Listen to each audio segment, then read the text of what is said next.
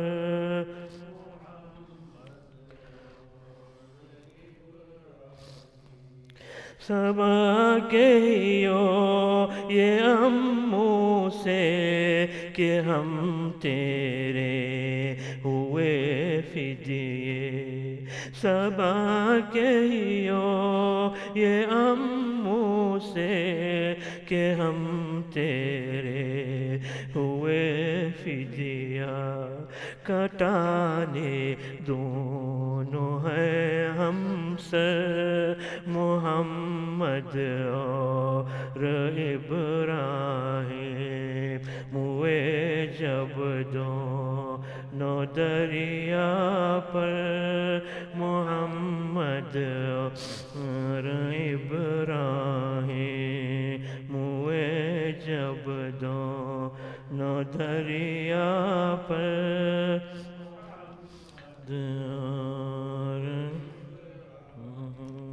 ہماری لو خبر جلدی کہ ہیں ہم خلد کو راہی ہماری لو خبر جلدی کہ ہیں ہم خلد کو راہی کھڑے ہم دونوں ہیں مضطر محمد اور ابراہیم ہوئے جب دونوں پر محمد ہوئے جب دونوں در